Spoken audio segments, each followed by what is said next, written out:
নিম্ন প্ৰাথমিকৰ পৰা মহাবিদ্যালয় পৰ্যায়লৈকে লগতে 2013 চন আৰু 2021 চনত বঞ্চিত সকলোবোৰ শিক্ষাগুৰুকে মই মোৰ আন্তৰিক শ্ৰদ্ধা আৰু সংগ্ৰামী অভিনন্দন জ্ঞাপন কৰিলোঁ। শ্ৰদ্ধাৰ শিক্ষাগুৰুসকল, ইতিমধ্যে আপোনালোকে গম পাইছে যে চলিত মাহৰ অৰ্থাৎ নৱেম্বৰ মাহৰ 25 তাৰিখৰ পৰা আমাৰ অসম বিধানসভা আৰম্ভ হ'ব, বিধানসভাৰ অধিৱেশন আৰম্ভ হ'ব। এই বহুদিনৰ পৰা আমাৰ মাননীয় মুখ্যমন্ত্ৰী আৰু শিক্ষামন্ত্ৰী মহোদয়ে কৈ আছে যে এই অধিৱেশনত আমাৰ প্ৰাদেশিককৰণৰ যিখন সংশোধনী বিল, এই সংশোধনী বিলখন আহিব। যোৱাকালিও আমাৰ মাননীয় শিক্ষামন্ত্ৰী মহোদয়ে ধেমাজিত এই কথাখিনি ঘোষণা কৰিছে আৰু আমি আশা কৰি আছোঁ। ইতিমধ্যে মই কেইটামান কথা আপোনালোকক জনাব বিচাৰিছোঁ।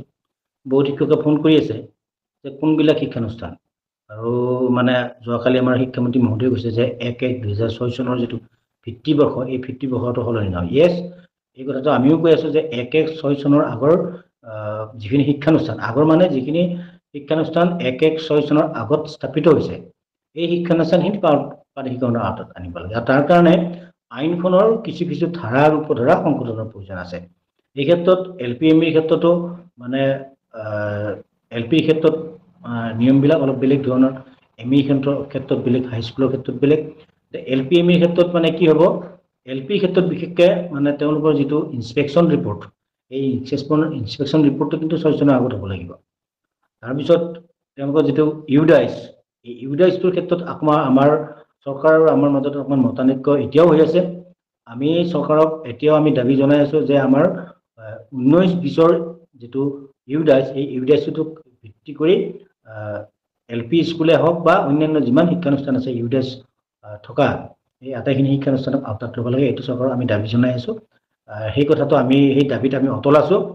আৰু আমি খুব কম দিনৰ ভিতৰত আকৌ শিক্ষামন্ত্ৰী মহোদয়ক লগ কৰিম। লগ কৰি এই আমাৰ যিটো দাবী, এই দাবীটো আমি আকৌ পুনৰ শিক্ষামন্ত্ৰী মহোদয়ক জনাম যে যদি 19-20ৰ যদি ইউডাইচ নধৰে, তেতিয়াহ'লে বহুতো শিক্ষানুষ্ঠান যে বাদ পৰিব, এইটো কিন্তু খাটাং। তাৰপিছত ME স্কুলৰ ক্ষেত্ৰতো সেই একে কথা যে 6 চনৰ আগত তেওঁলোকৰ আগতে যেনিবা ৰিকগনাইজ বিচাৰিছিল, এতিয়া ৰিকগনাইজ নালাগে, এতিয়া পাৰ্মিশ্যনটো কিন্তু 6 চনৰ আগত থাকিব লাগিব। ঠিক তেনেকৈ হাইস্কুলৰ ক্ষেত্ৰত আমাৰ যিহেতু আইনখনত উল্লেখ আছিল যে হাইস্কুল মানে হাইস্কুলৰ ফাৰ্ষ্ট ক্লাছটো 9 বুলি আইনখনত উল্লেখ আছিল। এইবাৰ সংশোধনীত মানে ক্লাছ 8টো হৈ আহিব, আৰু এইটো আমাৰ সন্থাৰ দাবী আছিল যে ক্লাছ 8টোক প্ৰথম ক্লাছ ধৰিব লাগে। আৰু প্ৰথম ক্লাছ ধৰিলে আমাৰ অসমত যিমানখিনি হাইস্কুল আছে, এই প্ৰায় 99.9% শিক্ষানুষ্ঠানৰে ক্লাছ 8ৰ পাৰ্মিশ্যন ৰিকগনাইজ বা ক্লাছ 8ৰ পাৰ্মিশ্যনটো 1-1-6ৰ আগত আছে। গতিকে হাইস্কুলখিনিৰ ক্ষেত্ৰত ইমান মানে প্ৰব্লেম নাই। ছিনিয়ৰ ছেকেণ্ডাৰীৰ ক্ষেত্ৰত বা আমাৰ হায়াৰ ছেকেণ্ডাৰীৰ ক্ষেত্ৰত মানে কি, তেওঁলোকে চৰকাৰৰ লগত যেতিয়া আমি আলোচনা কৰিছিলোঁ, তেতিয়া আমি কৈছিলোঁ যে তেওঁলোকে বিচাৰিছিল পাৰ্মিশ্যন।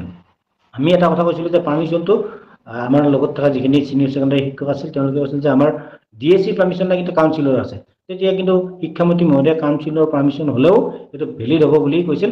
কাউন্সিলৰ পাৰ্মিশ্যনটোকো প্ৰাধান্য দি ছিনিয়ৰ ছেকেণ্ডাৰীখিনি যিখিনি অন্তত 1-1-6 আগত মানে কাউন্সিলৰ পাৰ্মিশ্যন, মিনিমাম কাউন্সিলৰ পাৰ্মিশ্যন আছে, এই পাৰ্মিশ্যন থকা শিক্ষানুষ্ঠানখিনি।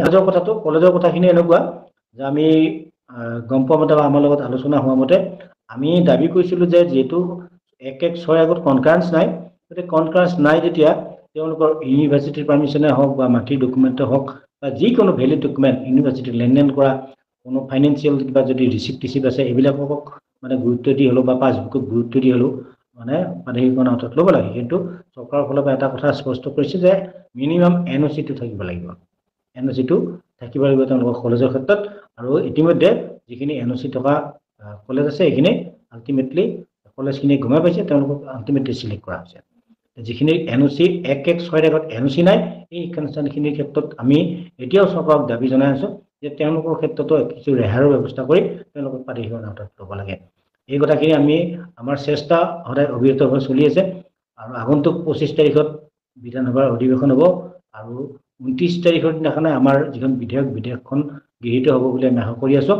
আৰু কিন্তু এটা কথা আমি চৰকাৰক এই ভিডিঅ'টোৰ জৰিয়তে আহ্বান জনাইছোঁ যে যিমান পাৰি শিক্ষক আৰু শিক্ষানুষ্ঠানক যাতে এই সংশোধনীৰ আওতাত লৈ মাননীয় মুখ্যমন্ত্ৰী মহোদয় হিমন্ত বিশ্ব শৰ্মাই 2016 চনত তেখেতে নিৰ্বাচনী ভাষণসমূহত যেনেদৰে কৈছিল যে চৰকাৰখন শাসনলৈ আহিলে যেনিবা তেতিয়া 45 দিন বুলি কৈছিল, এতিয়া 45 দিনটো 10 বছৰ হ'ল। তো 10 বছৰৰ মূৰত হ'লেও যাতে ভেঞ্চাৰ শব্দটো অসমৰ পৰা নাইকিয়া কৰে, তাৰ কাৰণে আমি আহ্বান জনাইছোঁ। সমান্তৰালভাৱে কিন্তু এটা কথা আমি এতিয়াও চৰকাৰক আহ্বান জনাই আছোঁ, আৰু আগন্তুকত আমি খুব কম দিনৰ ভিতৰত কিন্তু আমি আকৌ শিক্ষামন্ত্ৰীৰ লগত মহোদয়ৰ লগত আলোচনাত বহিম।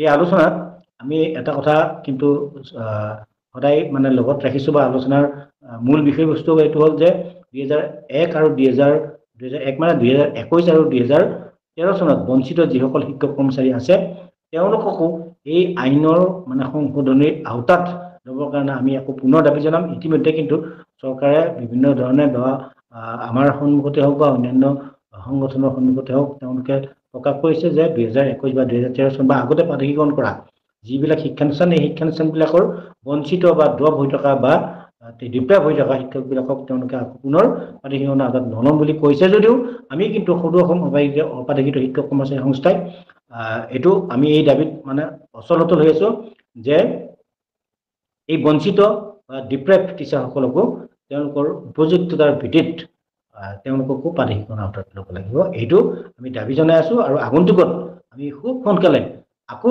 শিক্ষামন্ত্ৰীৰ লগত আলোচনা কৰি বা শিক্ষামন্ত্ৰীৰ মধ্যে আলোচনা কৰি এই দাবীটো আমি মানে খুব সজোৰে উত্থাপন কৰিম।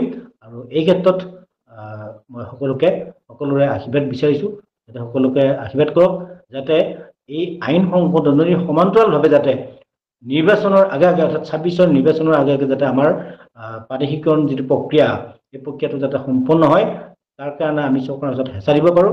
আৰু তাৰ কাৰণে কিন্তু আমি সকলোবিলাক মতানৈক্য পাহৰি আমি কিন্তু একত্ৰিত হ'ব লাগিব।